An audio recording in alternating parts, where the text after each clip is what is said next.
votes to confirm a Supreme Court justice, and that forced people to talk to each other. That forced a serious examination of the nominee and of the conscience of each senator. That's all gone. Democrats blew it up for lower court justices in 2013, and then Republicans blew it up in 2017 to put Neil Gorsuch on the court. So we're in a different era. I'm Michelle Franzen, ABC News. The information station, the station that makes you think. AM 1440 and FM 106.3 KUHO. 7:31, good morning information. Now, as we've been mentioning, there is a SIG alert over at Highway 101 southbound at Gaviota. We've had at least 9 separate traffic collisions, some involving multiple vehicles. But again, this is over at Highway 101 southbound at Gaviota. We had the lanes blocked. And again, the reports from the CHP and Caltrans indicating that this is a 2-mile backup in that area. So again, the lanes were shut down. Highway 154 is going to be a recommended alternate route this morning until they can get that back open. No word on when that's going to happen. But again, the 101 southbound at Gaviota basically closed, again, with that SIG alert now in place. 7:32, it is pretty wet and foggy out there, so be safe on your travels. Right now, time to talk food with our favorite grocery gal, Amy Goldsmith. Amy's helped to launch and grow some of the most well-known brands that many of us eat or at least see on the grocery shelves. She's a food industry insider and lives her life as a food finder, looking for the best new products and trends. You can follow Amy and direct message her any questions through Facebook and also on Instagram at The Grocery Gal. First of all, Amy, welcome back to the show and good morning to you. Good morning, Ben. So we had a few listeners call in with questions, and are you ready to go through some of those? Let's do it. All right. Well, the first one is, this might apply to me. I've been known to indulge in some fast food from time to time. So how much sugar is in that fast food? Maybe I don't want to hear this. I don't know. Yeah, you may not want to hear this. It's a good question. I mean, there's a lot. It's hard to say without going through every item at every restaurant, but let's just say there's sugar in about everything at every fast food restaurant, and that's from P.F. Chang's to CPK to Applebee's to Taco Bell to McDonald's. There's a lot of sugar in a lot of things. I mean, sugar is a preservative, and it helps preserve the color, texture, and flavor of the food. And it also can act as an antimicrobial, especially in bread. So let's just take a burger. There may not be sugar in the hamburger patty, but there's sugar in the bread and in the ketchup, let's say. So, for example, there's actually 9 grams of sugar in one Big Mac hamburger. That's in the bread. And let's remember, we talked about this before, men should have no more than 36 grams of sugar a day. And for women, that number is 25. So wash that burger down with a 12-ounce Coke, and that contains 32 grams, a Coke that contains like 32 grams of added sugar. And between the Big Mac and the Coke, and now you've exceeded your daily intake of sugar. All right, that's a lot of sugar. Well, speaking of McDonald's, what about the fries? Do those have sugar in them? Yeah, so there's dextrose in the fries, which is a simple sugar made from corn syrup. And dextrose is less sweet than table sugar, and it mirrors blood sugar, but it's considered an added sugar on the nutritionals, and it can definitely add to weight gain. So, yes, it is an added type of sugar. And don't forget, even if the fries have the sugar, and so the ketchup, and in McDonald's ketchup, that has high fructose corn syrup and corn syrup. So there's even more sugar. Yeah, a lot of sugar there. Now, speaking of McDonald's fries, what's in them to make them taste so good? I love these fries. Oh, my gosh. So are they cooked in bacon fat? I've often heard that, but I don't know if that's true or not, Amy.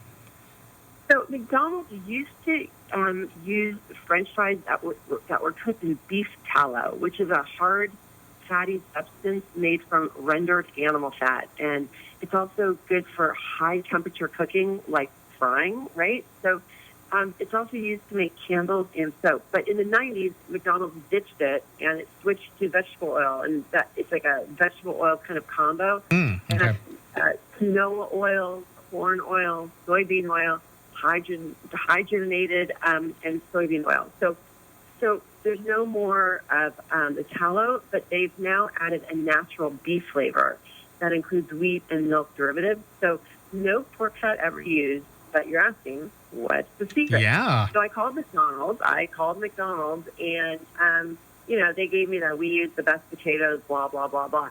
But what was interesting was that the potato suppliers actually peel, cut, blanch, and par fry, which is partially fry the potatoes, before freezing them and then shipping them to the restaurants where they're prepared, in the hot, make the hot crispy fries that you then love. Oh, yeah. And I think the beef flavor is definitely something they've added this natural beef flavor, and I think that gives it a little, something that you like. But I think what's also really interesting is that they're double frying it, basically, because they're par frying it and then frying it again. So I think that's what makes it extra crispy, and that's, I think, what you love. Oh, yeah. And you can never, microwave the fries. I mean, you have to get them fresh. They're just not the same if you try to, if they go cold and you try and eat. I've tried this, believe me. So, all right. All right, we have Grocery Gal Amy Goldsmith joining us this morning. So coincidentally, speaking of potatoes, we had another caller who wants to know if sweet potatoes are healthier than regular potatoes. And I think this is actually a pretty good question. It's actually a great question, and it can get so confusing, and I'm actually going to throw yams into this equation. There are more than 200 varieties of potatoes sold throughout the U.S., and each of these varieties fit into one of 7 potato type categories. There's russet, red potato, white potato, yellow potato, blue-purple potato, fingerling potatoes, and petite potatoes. And the sweet potato is actually not a potato. It is, in fact, from the morning glory plant family, which then has got 6,500 varieties that come in many different colors. So sweet potatoes, are often touted as being healthier than white potatoes, but really both are nutritious. Regular and sweet potatoes are comparable in their calories and protein and carb content, although white potatoes provide more potassium, whereas sweet potatoes are incredibly high in vitamin A. And, like I said, calorie and carb-wise, they're about equal, but sweet potatoes offer more fiber. Russets are lower in sugar and often offer more protein, B6, and believe it or not, omega-3s and iron, and like I said, slightly more potassium. So, but overall, potatoes with darker colored flesh, such as purple Viking, Yukon Gold, ruby crested, contain the flavonoids and carotenoids that are good for you. So you're asking which is better. It just could be regular potatoes, but just by a hair. I mean, they're both fine. They're both good for you. They're both nutritious. And they're both fat-free until you load the baked potato with unhealthy ingredients, or you fry the potato, and that makes them both high in calories and fat, and then at this point it doesn't really matter. So be careful in preparation. But It might just be the regular potato by a skosh. Okay, that's interesting. Potatoes have a lot of good features in them. So sweet potatoes or yams, which are healthier? Sweet potatoes are more nutritious than yams. Sweet potatoes have higher concentrations of most nutrients and more fiber than yams. Okay. So we received another listener question here, Amy, about pomegranates and what is the proper way to eat a pomegranate and which states grow the most. I would assume that you would need to wear a red shirt when eating a pomegranate. Right. I was going to say the best way to eat it is very carefully. Yeah.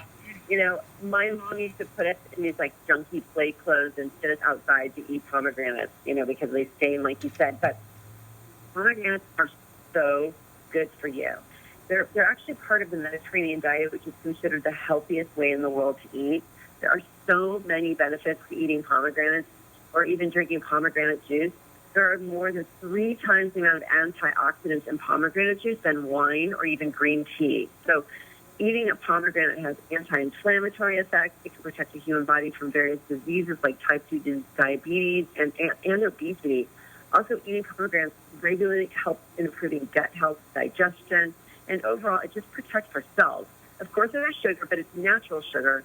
But the benefits are so good, it's worth it in moderation and can be consumed daily.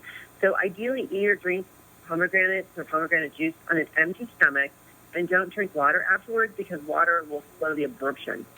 Interesting. All right, so how do you cut or even eat a pomegranate? I don't know if this is, there's like an art to it or something.